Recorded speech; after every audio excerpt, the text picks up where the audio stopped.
Good morning everyone, hope you all are fine. और previous class के कुछ भी अगर डाउट्स या क्वेरीज है एज यूजुअल आप लोग टेलीग्राम में मुझसे पूछ सकते हो।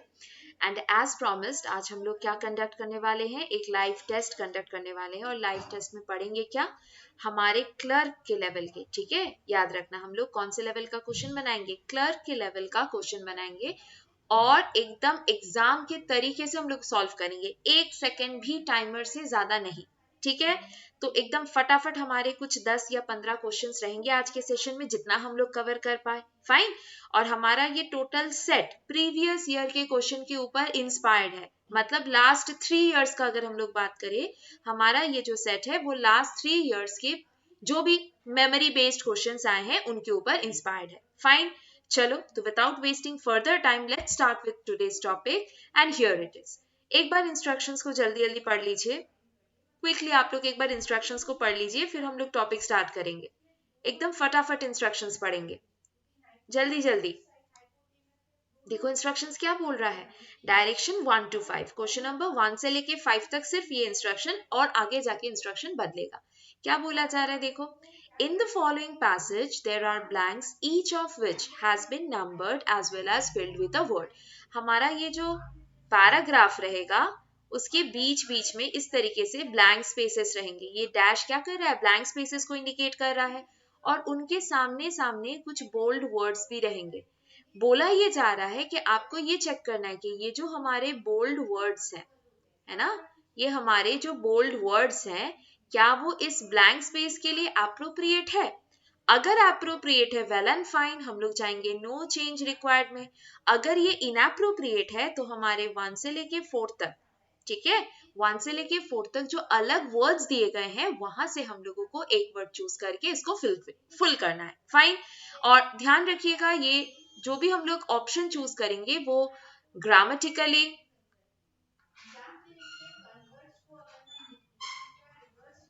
प्लस लॉजिकली फिट होना चाहिए।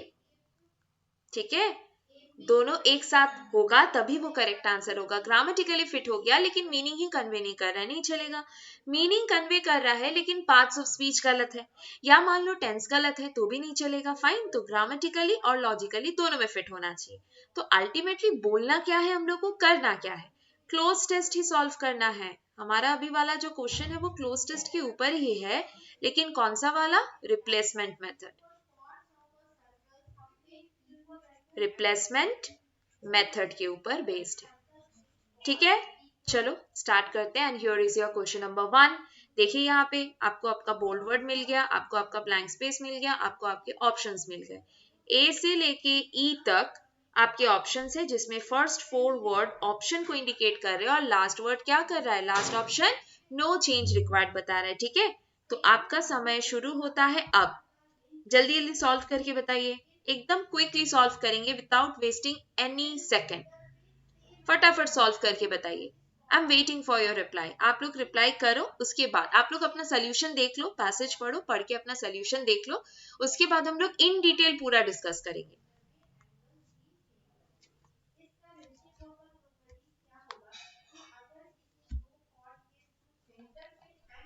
और 1 सेकेंड भी एक्स्ट्रा हम लोग स्पेंड नहीं करने वाले हैं। ठीक है, तो आ गए हम लोग ऑप्शन नंबर 1 में। अब आप लोग मुझे बताओ, क्या मैं पूरा पैसेज पढ़ूंगी।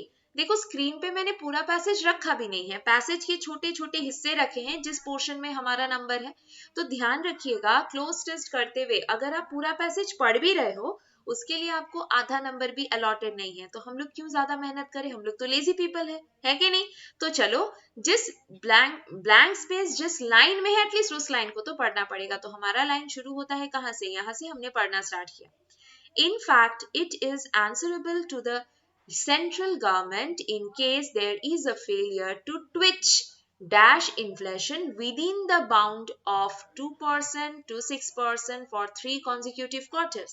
अच्छा एक बात बताइए, जब मैंने आपको लिमिट दे दिया, लिमिट क्या है भाई हमारा, 2% से 6% तक ही हम लोग वेरिएबल ले सकते हैं, 2 से कम नहीं, 6 से ज्यादा नहीं।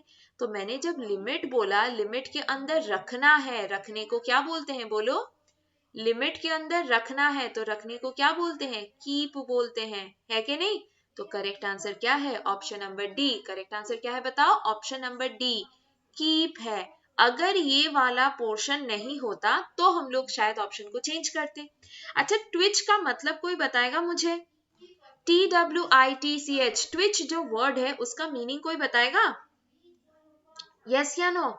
चलो हम ही बता देते हैं।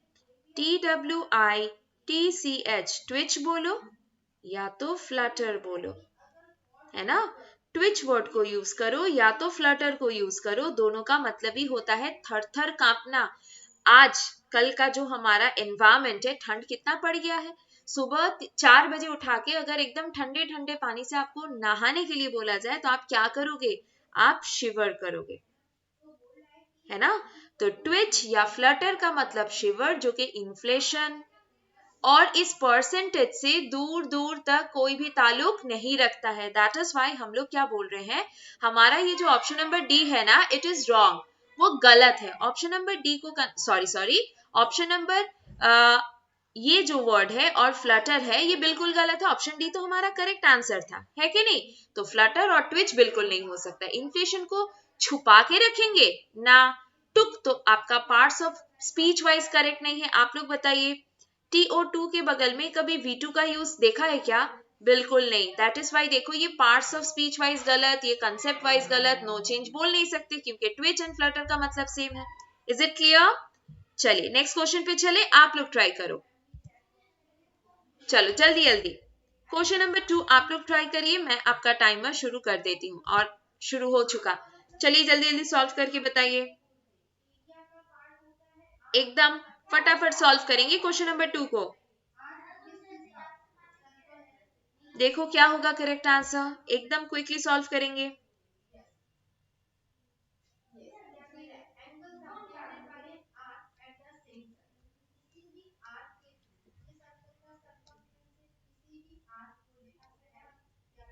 And your time is about to end, time हो गया खत्म, है ना?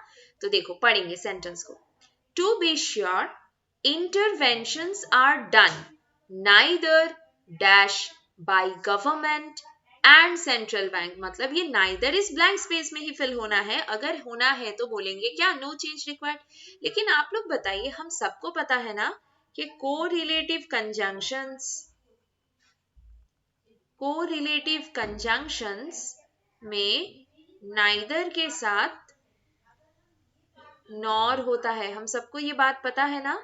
अब देखो नाइदर को अगर यहाँ लिखना है तो इसको नॉर होना था ना, यस और नो? और इसी तरीके से वही कोरिलेटिव कंजंक्शंस में एंड के साथ कौन आता है? बोथ। तो बोथ के साथ किसका पेयर बनता है? एंड का। तो आप लोग मुझे बताइए, क्या हमें ऑप्शन में कहीं बोथ दिखा? यस, हमें ऑप्शन नंबर बी में बोथ दिखा, तो बन गया अपना लॉजिक। करेक्ट आंसर क्या होगा? To be sure interventions are done both by government and central banks which are respectively classified as fiscal and monetary policies। तो इस and के वजह से हम लोगों ने neither को काट के भगा दिया।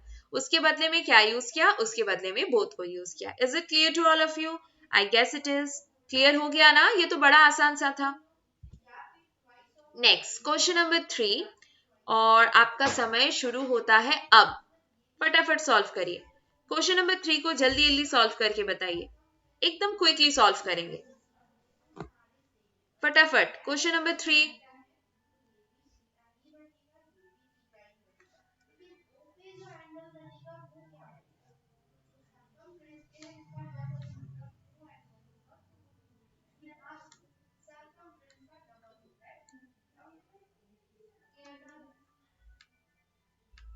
देखो टाइम तो खत्म हो गया।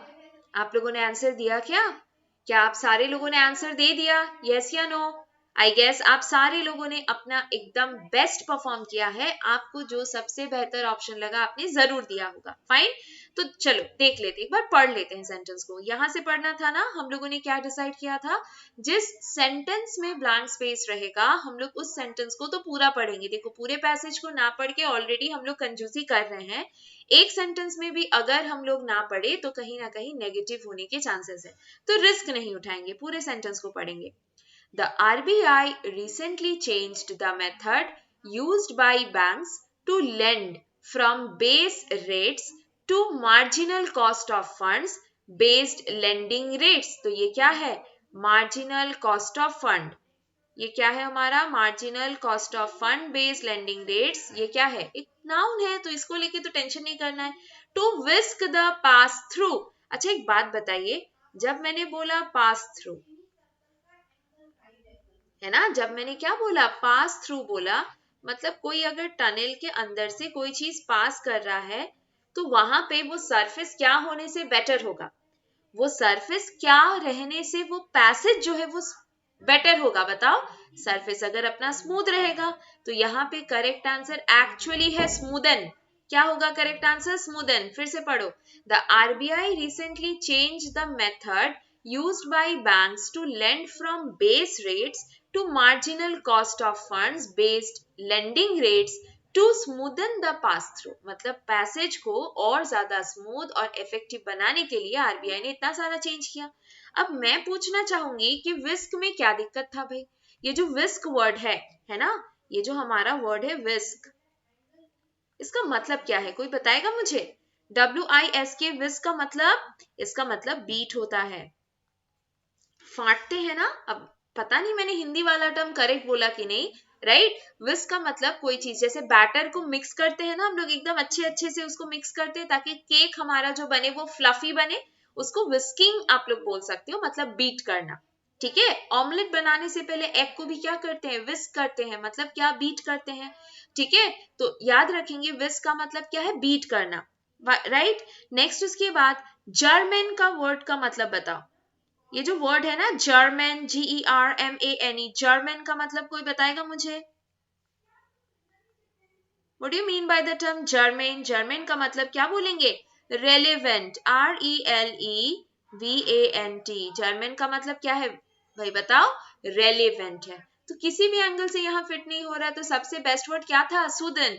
अच्छा कॉन्ट्राइट, इसका मतलब बताओ? CONTRIT, contrite.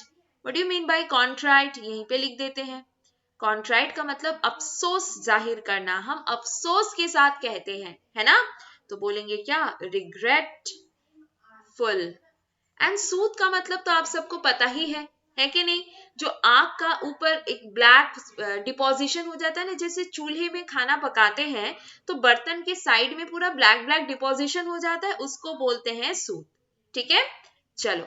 तो हम लोगों ने क्वेश्चन नंबर 3 को भी सॉल्व कर लिया। अब बढ़ेंगे नेक्स्ट क्वेश्चन नंबर 4 के तरफ। टाइमर स्टार्ट कर दे, आपका समय शुरू होता है अब। चलो जल्दी जल्दी सॉल्व करके बताइए, एकदम क्विकली सॉल्व करो, एकदम फटाफट सॉल्व करके बताइए। हम वेट कर रहे हैं आपके आंसर का।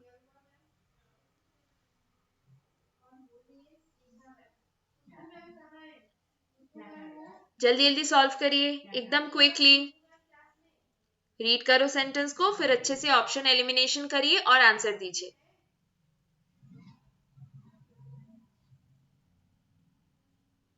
टाइम अप हो चुका है। चलो अब पढ़ते हैं अपने लोग, क्या बोला जा रहा है।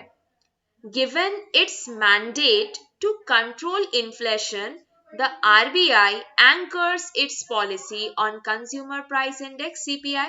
फिर उसके बाद anywhere unlike the US or other consumption driven economies।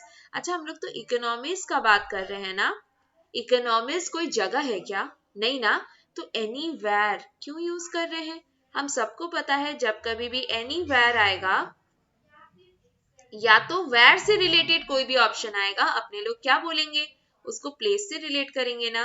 किससे रिलेट करेंगे बताओ? प्लेस से रिलेट करेंगे। तो ये वर्ड तो एकदम इनअप्रोप्रिएट है, तो ऑप्शन नंबर ई तो बिल्कुल नहीं हो सकता। तो क्या बोलेंगे बताइए? हम लोग यहाँ पे अनलाइक लगा के क्या कर रहे हैं? हम लोग अनलाइक वर्ड को यूज करके कॉन्ट्रास्ट बता रहे हैं ना। अनलाइक वर्ड यूज करके क्या जताना चाह रहे हैं? कॉन्ट्रास्ट। तो देखो तो इतने सारे 4 ऑप्शन में से कॉन्ट्रास्टिंग वर्ड कौन सा है? However. However is your correct answer. तो करेक्ट आंसर क्या होगा? However, comma, unlike the US और other consumption driven economies, most of the credit in India is for production purpose. ठीक है, तो करेक्ट आंसर क्या है? हाउएवर, लेकिन, इसके बावजूद भी, ऐसे हम लोग बोलेंगे। फाइन, नेक्स्ट क्वेश्चन में चले। Question number 5, Yes or no? Question number 5 and your time starts now. चलो जल्दी जल्दी सॉल्व करके बताओ क्वेश्चन नंबर 5 को। समय शुरू हो चुका है, एकदम क्विकली सॉल्व करेंगे क्वेश्चन नंबर 5 को।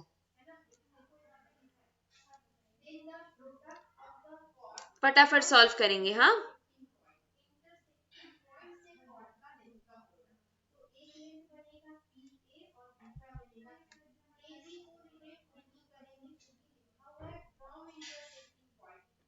इसमें थोड़ा सा टाइम आपको लग सकता है, तो मैं टाइमर खत्म होने के बाद भी आपको थोड़ा समय दे रही हूँ।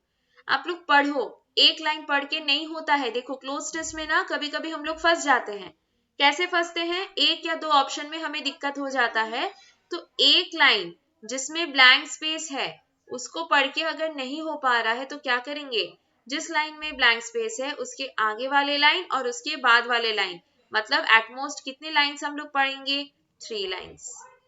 किसी एक ऑप्शन को सॉल्व करते वक्त एट मोस्ट हम लोग कौन से लाइन को पढ़ेंगे? 3 लाइन। और एटलीस्ट कितने लाइन को पढ़ेंगे? 1 लाइन। फाइन, चलो आप लोग फटाफट इसको सॉल्व करके बताओ क्वेश्चन नंबर 5। मुझे सारे लोगों का आंसर चाहिए। सारे लोग आंसर सॉल्व करो, कॉपी में लिखो आंसर क्या होगा, फिर हम लोग रीड करेंगे और इसको सॉल्व करेंगे।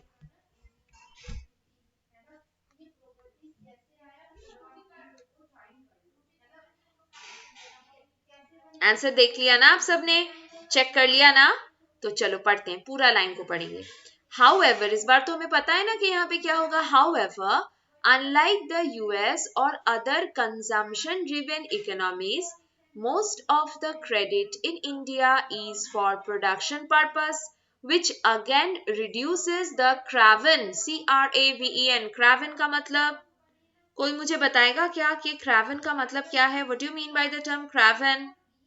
Any idea about the term craven? Craven का मतलब बताइए। बहुत ही डरपोक तरीके से, है ना? इधर मैं लिख देती हूँ, CRAVEN, craven is something that is related to cowards, तो मैंने ऐसे लिखा कावर्डली। ठीक है, क्रावन वर्ड का मतलब क्या होता है? डरपोक तरीके से, cowardly. Is it clear?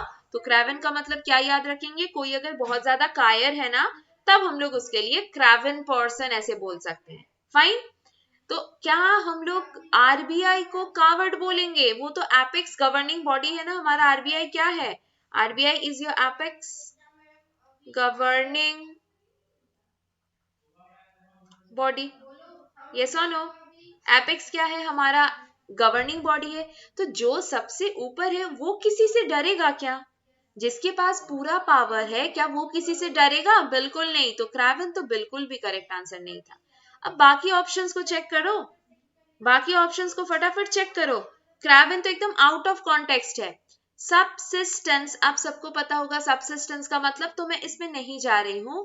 Volition, what do you mean by the term volition? VOLITION, volition का मतलब बताइए जल्दी जल्दी। वोलिशन वर्ड का मतलब बताओ, एकदम क्विकली बताओ। मैं कोई डिसीजन ले रही हूँ अपने चॉइस के अकॉर्डिंगली, मैं कुछ भी डिसाइड करूंगी वो मेरा चॉइस होगा।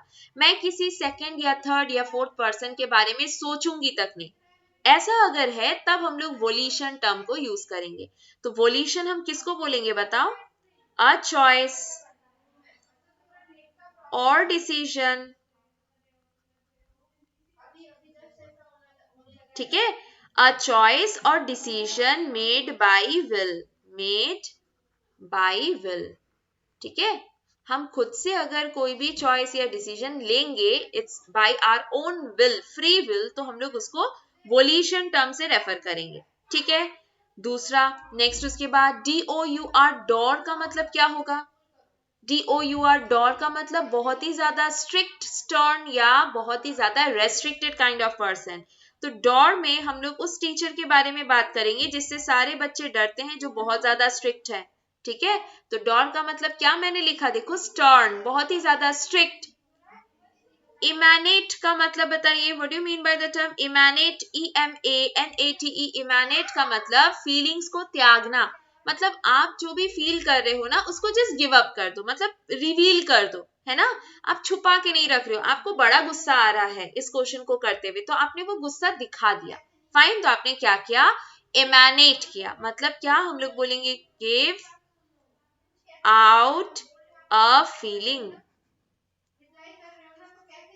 इमेनेट का मतलब क्या बोलेंगे? गिव आउट अ फीलिंग, कोई फीलिंग को दिखाना, जताना या एक्सप्रेस कर देना, मतलब मन में और नहीं रख रहे हैं, राइट?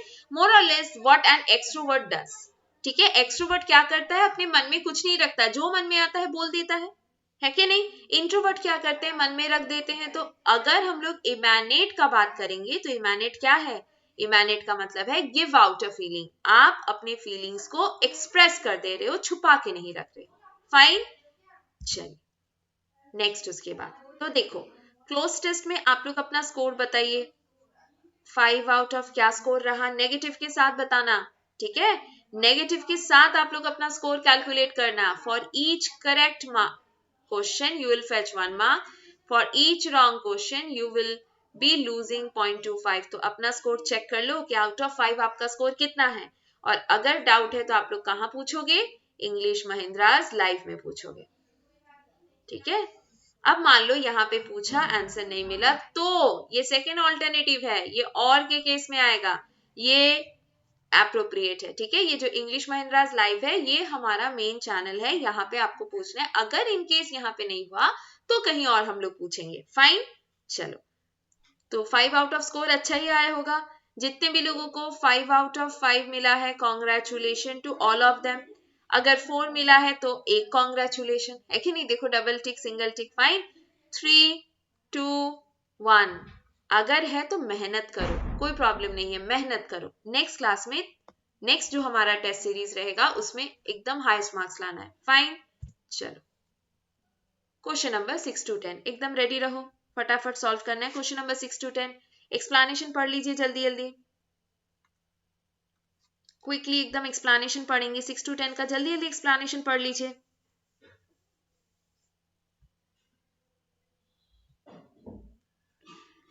पढ़ लिया आप सबने? चलो हम भी एक बार रीड कर देते हैं, करके समझा देते हैं. 2 sentences given below are divided into 4 parts. आपको 2 सेंटेंस दिए जाएंगे. शायद ऐसे क्वेश्चन मैंने पहले भी कराए थे जहां तक मुझे याद आ रहा है. ठीक है, A part, B part, C part and the last part is D. ठीक है, यहाँ पे भी ऐसे 4 पार्ट में डिवाइड होगा, P, Q, R, S.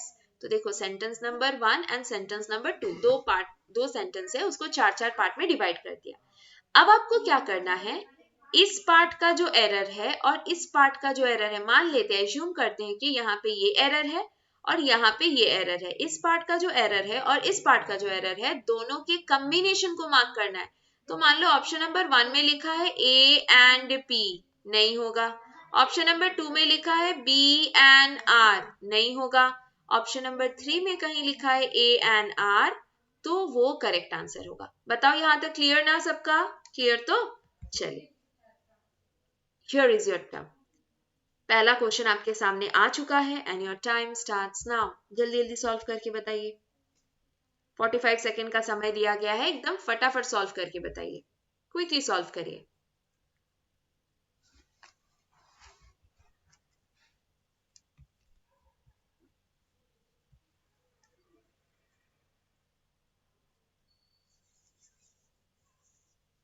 सारे लोग जेन्युइनली सॉल्व करो इसको, पढ़ो, पढ़ के सॉल्व करो. जहां तक मुझे याद आ रहा है, इस क्वेश्चन, ये जो 5 क्वेश्चन है, ऐसे ही क्वेश्चन या शायद इसमें से एक आध कॉमन भी रहेगा, मैंने पहले भी कराया है. तो करेक्ट आंसर आना चाहिए सबका, किसी का भी गलत नहीं होना चाहिए.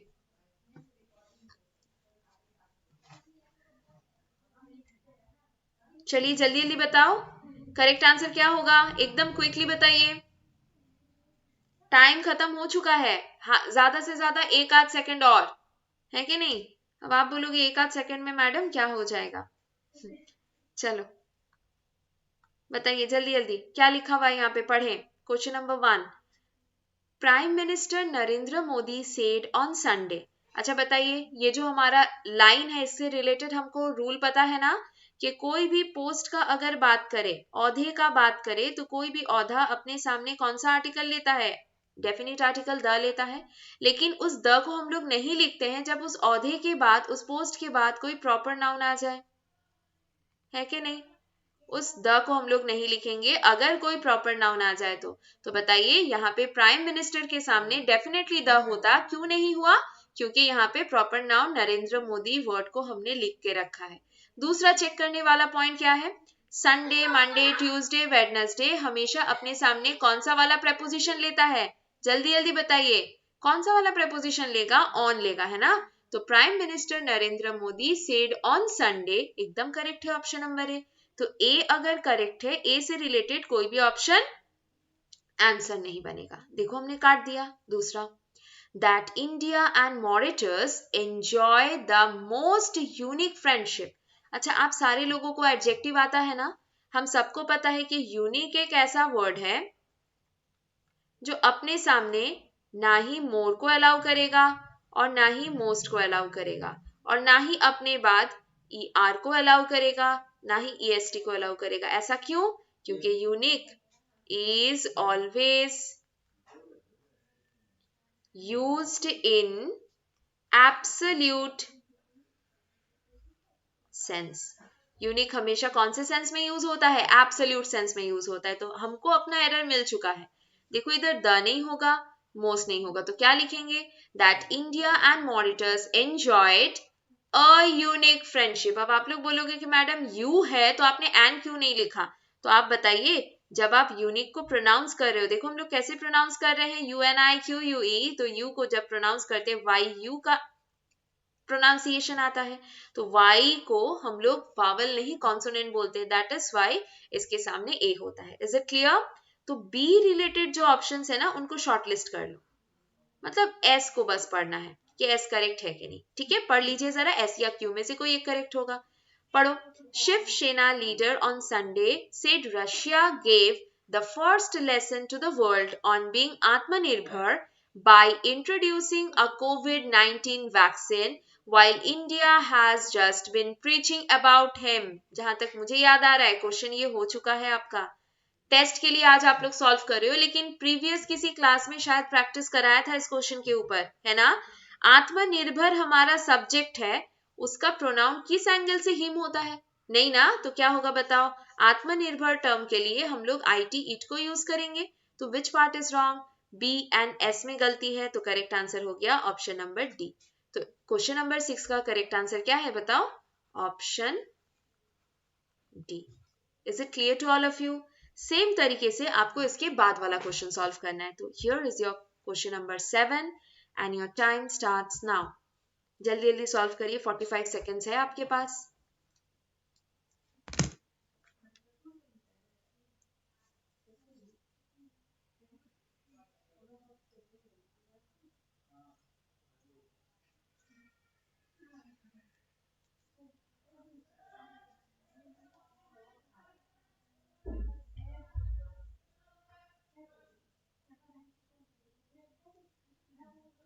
चलो जल्दी जल्दी बताओ।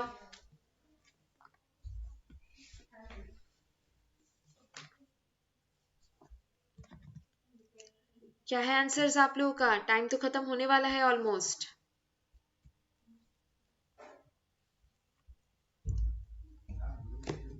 डन ना?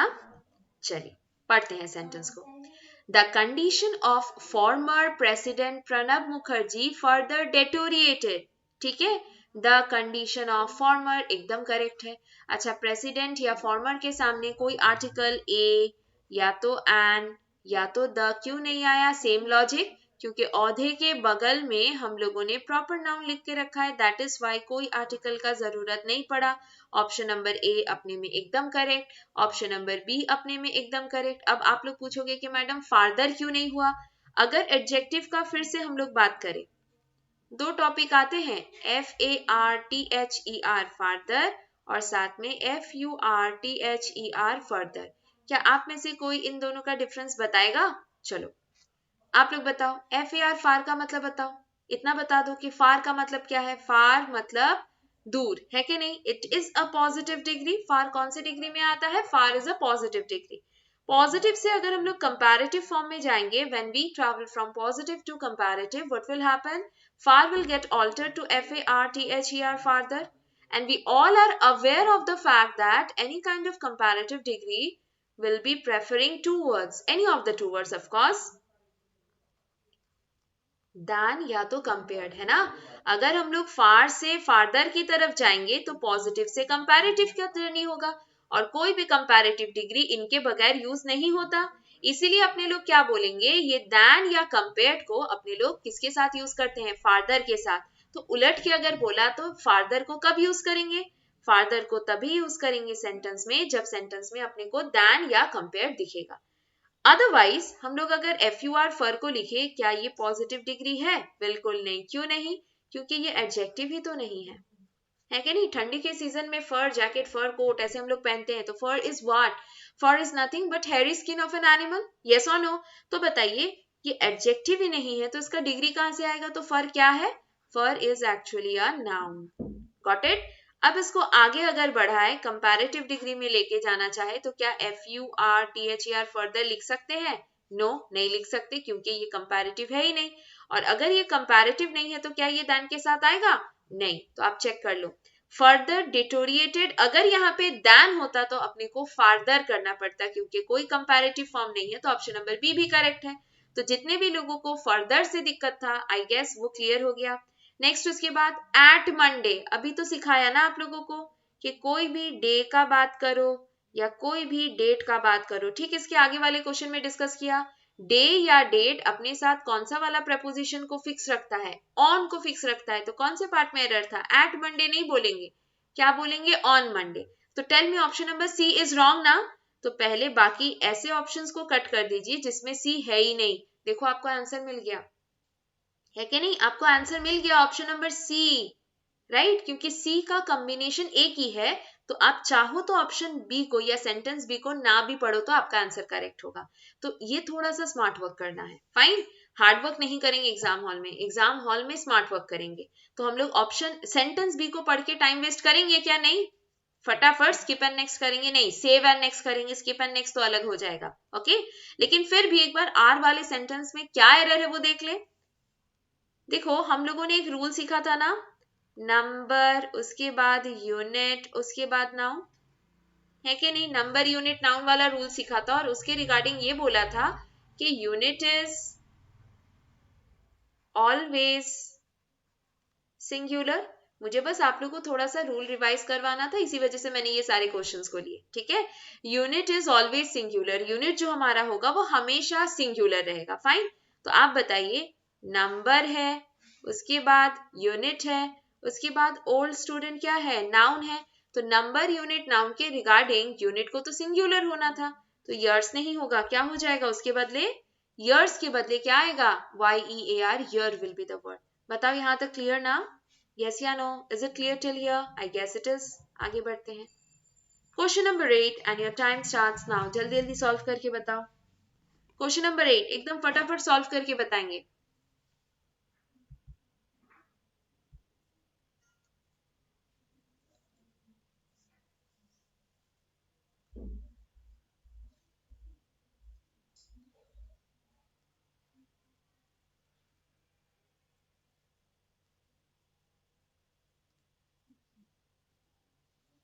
क्या होगा आंसर,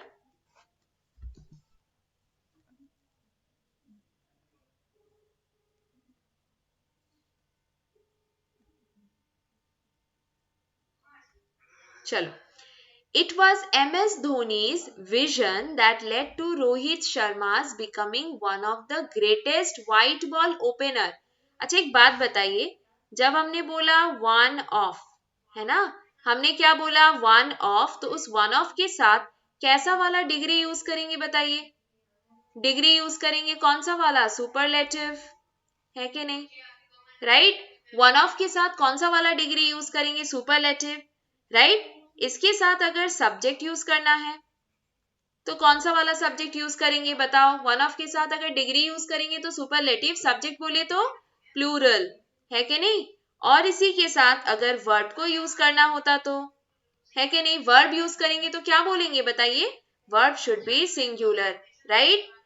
चलो, तो आज तो बैकग्राउंड में उतनी आवाजें नहीं आ रही आई गेस, है कि नहीं। चलो, तो वन ऑफ के बाद सुपरलेटिव, वन ऑफ के बाद सब्जेक्ट आएगा तो प्लूरल, वन ऑफ के बाद वर्ब आएगा तो वो हो जाएगा सिंगुलर। फाइन, तो हम लोग चेक करेंगे यहाँ पे क्या लिखा हुआ है। देखो, one of the greatest, greatest degree अपने वाइज करेक्ट है, लेकिन ओपनर कैसे हो गया, क्या हो जाएगा बताइए। OPENERS, openers will be the word ना। क्या लिखा हुआ है यहाँ पे देखो, ओपेनर्स। फाइन, तो ऑप्शन नंबर कौन से में का एरर है, ऑप्शन नंबर सी में एरर है। तो चेक कर लो, सी से रिलेटेड नहीं है जो, उनको काट दो। फिर से देखो, करेक्ट आंसर डी आ गया। हम ऑप्शन सेंटेंस बी को ना भी पढ़े तो करेक्ट आंसर मिल चुका है ना, लेकिन फॉर रेफरेंस सीख लेंगे। प्रो रेसलिंग इज रिप्लेसिंग, कौन सा टेंस है, प्रेजेंट टेंस है कि नहीं, कौन सा टेंस है बताओ, प्रेजेंट टेंस है। फिर उसके बाद pro basketball at the Florida arena that was home to the Orlando Magic, that was कैसे, अगर आपने स्टार्टिंग में ही मेन क्लॉज में ही प्रेजेंट टेंस यूज कर लिया है तो सबऑर्डिनेटिंग क्लॉज में आप पास्ट कैसे यूज कर सकते हो। तो वाज नहीं, क्या हो जाएगा, इज। तो हमारा रेक्टिफिकेशन क्या हो गया, यहाँ पे ओपेनर्स हो जाएगा और यहाँ पे वाज के बदले क्या आ जाएगा, is will be the word. बताइए यहाँ तक क्लियर, आई गेस। ये वन ऑफ वाला रूल बहुत बार एग्जाम में आया है, बहुत अच्छे से इसको प्रैक्टिस करना, ठीक है। ये वन ऑफ वाला जो क्वेश्चन है ना, अक्सर पूछा जाता है। फाइन, चलिए नेक्स्ट, उसके बाद क्वेश्चन नंबर 9, जल्दी जल्दी सॉल्व करिए। क्वेश्चन नंबर 9 को एकदम क्विकली सॉल्व करेंगे,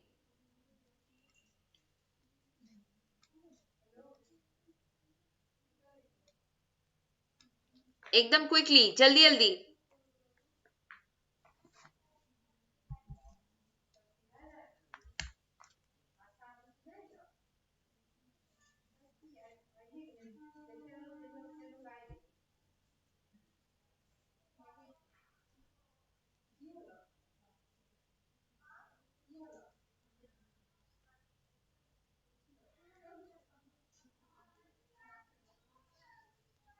टाइम खत्म होने वाला है, जल्दी जल्दी बताओ, ज्यादा क्वेश्चंस नहीं बचे हैं आज के टेस्ट के। और चलो पढ़े।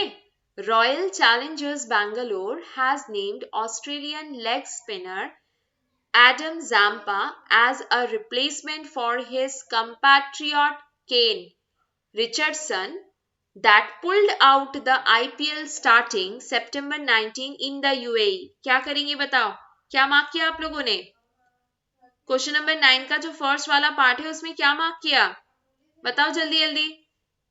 नहीं एरर दिखा किसी को, चलो फिर से पढ़ते हैं।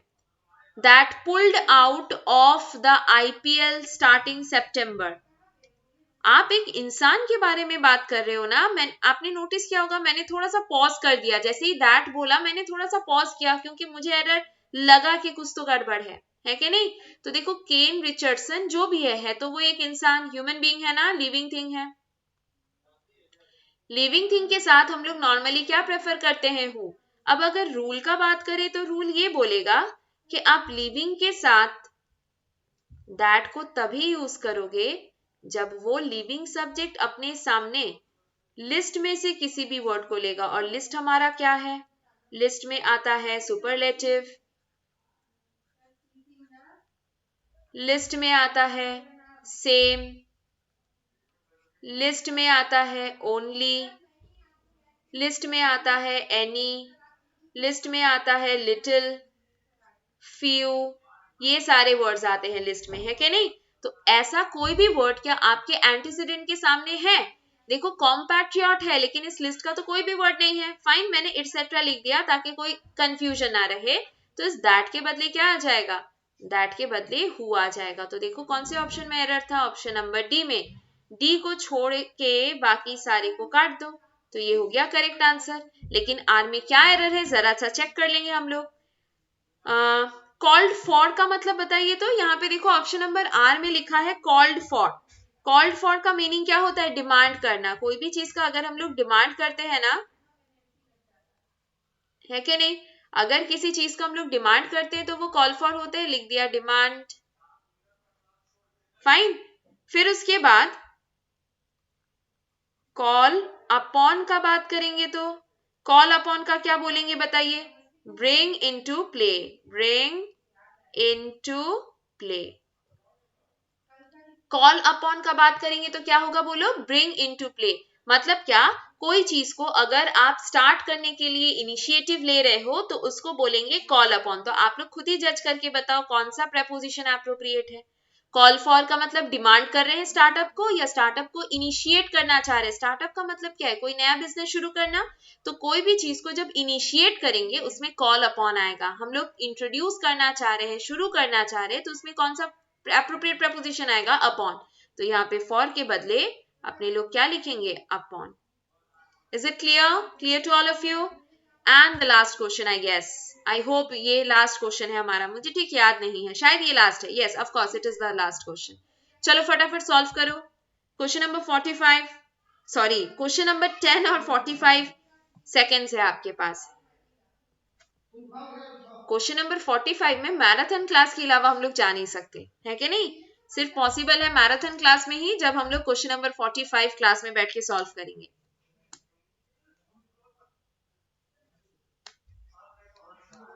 चलिए जल्दी जल्दी क्वेश्चन नंबर 10 फटाफट सॉल्व करिए। क्वेश्चन नंबर 10 जल्दी जल्दी सॉल्व करो। क्वेश्चन नंबर 10 एकदम quickly. The CBI called actress Riya Chakraborty for the third consecutive day on Sunday for question। अच्छा बताइए, for question ऐसे बोलेंगे क्या, या क्या बोलेंगे? for क्वेश्चनिंग ना, पूछताछ के लिए, मतलब नाउन चाहिए ना। फॉर क्या होगा, for questioning will be the correct answer. Yes और नो, बताइए क्या होगा यहाँ पे, for questioning. Option number A में करेक्ट आंसर है ऑप्शन सी। सी से रिलेटेड जो ऑप्शन है उनको रखो, बाकी सबको कट कर दो। तो देखो फिर से हमारा करेक्ट आंसर आ गया। तो बस मैं आपको समझाने का कोशिश कर रही हूँ कि सारा चीज को पढ़ के सॉल्व तो डेफिनेटली करेंगे, लेकिन कुछ केसेस ऐसे होते हैं जिसमें सब पढ़ना जरूरी नहीं होता। फाइन, चलो एक बार चेक कर लेते क्या आर में क्या एरर था। Pandemic are now hopeful of revival for their business during the, नहीं, रिवाइवल अपने बाद कभी फॉर नहीं लेता, अपने बाद हमेशा ऑफ ही लेता है। तो रिवाइवल का एप्रोप्रिएट प्रपोजिशन कौन है, revival of. Is it clear? चलिए तो आप लोग बताइए आपका स्कोर क्या है। आप सारे लोगों का आज के टेस्ट का स्कोर क्या रहा आउट ऑफ 10, जरूर बताइएगा। फाइन, और अगर क्वेश्चन ठीक लगा कि सेशन प्रॉपर है तो शेयर कर दीजिएगा दोस्तों के साथ। फाइन, चलिए मिलते हैं tomorrow with the other half of this particular test. Till then, thank you all of you.